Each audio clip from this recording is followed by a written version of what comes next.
Bismillahirrahmanirrahim. Alhamdulillah, salatu wassalamu ala rasulillah wa ala alihi wa sahabatihi wa mawala ma ba'du. Di sini ada pertanyaan Bismillah dari hamba Allah di Parepare. Assalamualaikum warahmatullahi wabarakatuh. Semoga Ustaz dan tim senantiasa dalam lindungan Allah Subhanahu wa ta'ala. Naam, waalaikumsalam warahmatullahi wabarakatuh. Mohon sampaikan pertanyaan ana kepada Ustaz. Ana mau bertanya, apakah termasuk bid'ah apabila merutinkan membaca surah Al-Kahfi secara berjamaah di masjid pada malam Jumat, Ustaz, dengan menggunakan pengeras suara? Barakallahu fiik. Taib, pertama yang mesti dipahami dulu adalah definisi bid'ah. Apa itu bid'ah? Dan ketika Nabi SAW menyebutkan tentang bid'ah, maka definisi yang mana yang digunakan untuk memahami sabda Nabi SAW tersebut? Taib, bid'ah secara bahasa itu berasal dari kata bada'ah yang didefinisikan oleh Imam Ibnu Manzur dalam Lisanul Arab dengan asy-syai'u al-mukhtara'u ala ghairi misalin sabiq. Itu sesuatu yang diada-adakan, dibuat-buat, yang belum ada contoh sebelumnya. Ya. Ini adalah definisi dari sisi bahasa. Kemudian dari sisi istilah atau terminologi, ini banyak ungkapan yang disebutkan oleh para ulama, baik itu ulama zaman klasik hingga ulama yang kontemporer. Dan salah satu yang terbaik yang kami ketahui adalah definisi yang disebutkan oleh Imam Abu Ishaq Asy-Syatibi rahimahullahu ta'ala dalam kitabnya Al-I'tisam. Beliau katakan bid'ah secara istilah itu adalah ibaratun an tariqatin fid din mukhtara'atin tudahi asy-syar'iyyata yuqsadu bis-suluki 'alaiha al-mubalaghatu fi at-ta'abbud lillahi subhanahu.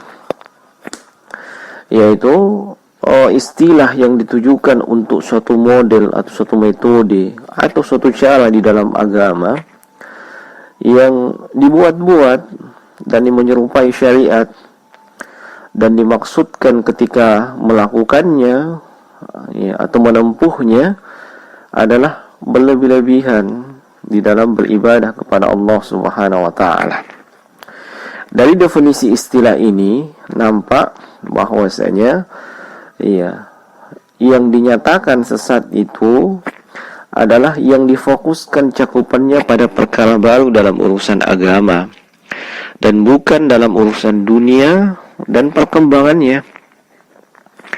Kemudian bid'ah tersebut menyerupai syariat, seperti perintah dalam syariat berupa tilawatul Quran, berdoa, berzikir, salat, puasa, dan ibadah yang lainnya, amalan yang lainnya yang memang diperintah dalam syariat. Nah, dengan demikian perbuatan atau apa yang dilakukan yang tidak menyerupai syariat tidak bisa dikategorikan sebagai bid'ah secara istilah. Misalnya saja tentang keberadaan pesawat terbang, mikrofon, mobil, motor, ponsel, kereta api, dan yang lainnya.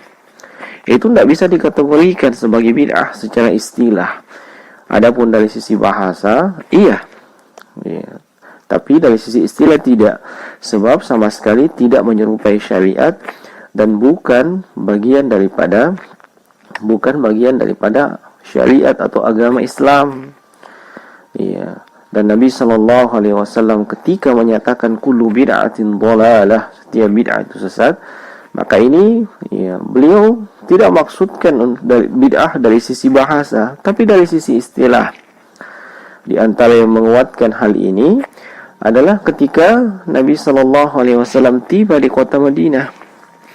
dan beliau ditanya tentang perkara yang terkait dengan mengawinkan pohon kurma ketika itu, ya, sehingga menghasilkan buah yang baik, buah yang terbaik. Nah, dan ternyata, ya, beliau nyatakan ketika itu, antum a'lamu bi umuri dunyakum, kalian dalam urusan dunia kalian itu lebih tahu dibandingkan saya. Ya. Ini menunjukkan bahwasanya bukan dari sisi bahasa yang Nabi maksudkan, tapi dari sisi istilah. Nah, lalu kita kembali pada pertanyaan. Rutin membaca surah Al-Kahfi secara berjamaah di masjid pada malam Jumat dengan menggunakan pengeras suara, apakah ini termasuk bid'ah? Iya. Nah, kita katakan ini termasuk bid'ah dalam agama.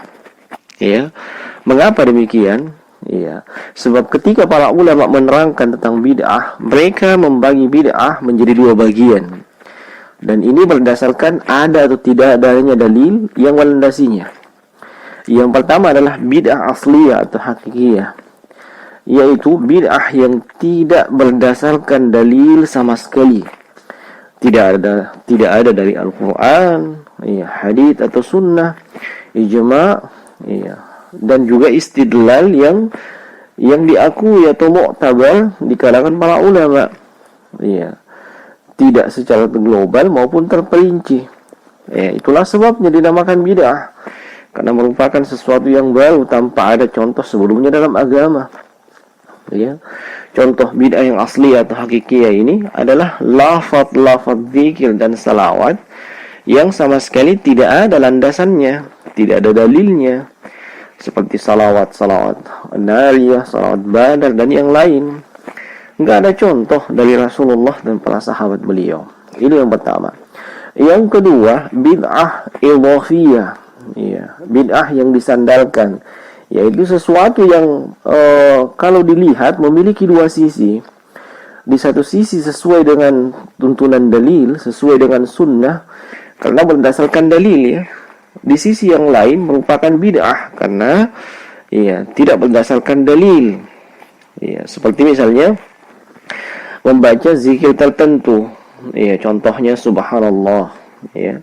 Ini kalimat zikir subhanallah, kita tidak ragu bahwasanya ini adalah lafaz zikir yang disyariatkan.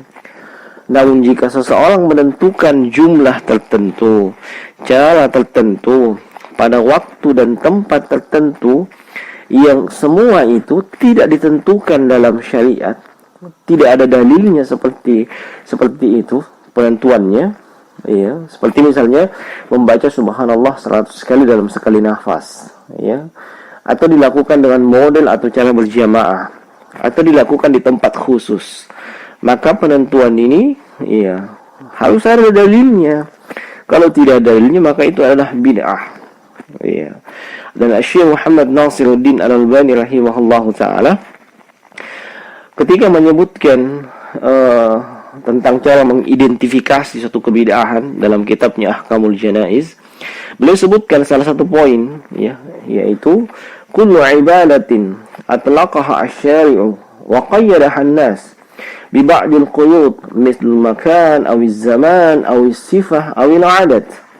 Ya, semua ibadah yang disebutkan secara mutlak oleh syariat, ya, namun dibatasi, ya, oleh sebahagian manusia dengan beberapa pembatasan, ya.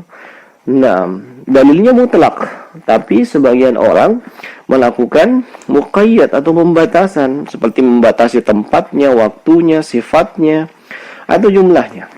Nah, membaca surah Al-Kahfi baik di malam Jumat atau di hari Jumat ada dalilnya, yaitu berdasarkan sejumlah hadits. Misalnya hadits yang diriwayatkan oleh Imam An-Nasa'i dan Al-Baihaqi dan disahihkan oleh Syekh Al-Albani rahimahullahu taala dalam Sahihul Jami', ya. Nabi sallallahu alaihi wasallam bersabda, "Man qara'a surat Al-Kahfi fi yaumil jumu'ati adha'a lahu minan nur ma bainal jum'atain." Siapa saja yang membaca surah Al-Kahfi pada hari Jumat, dia akan disinari oleh cahaya antara dua Jumat, ya. Dan contoh yang lain adalah hadits yang diriwayatkan oleh Imam Ad-Darimi dan ini juga disahihkan oleh Syekh Al-Albani. Kata beliau sallallahu alaihi wasallam, "Man qara'a suratal kahfi lailatal jumu'ati adha'a lahu minan nur fi ma bainahu wa bainal baitil atiq." Siapa saja yang membaca surah Al-Kahfi pada malam Jumat, dia akan disinari cahaya antara dia dengan Ka'bah. Ya, ada dalilnya. Tetapi ketika membaca surah tersebut secara berjamaah, bahkan dirutinkan dengan berjamaah, ini menentukan kaifiat atau model tertentu yang tidak ada dalilnya. Iya, sehingga hal tersebut caranya atau kaifiatnya itulah yang dikategorikan dengan bid'ah.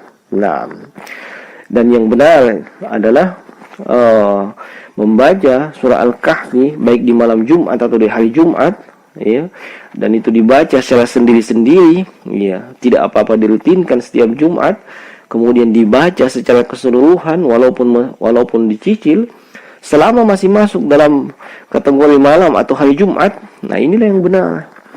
Dan bukan dengan berjamaah, ya, apalagi sampai mengganggu orang lain dengan menggunakan mikrofon.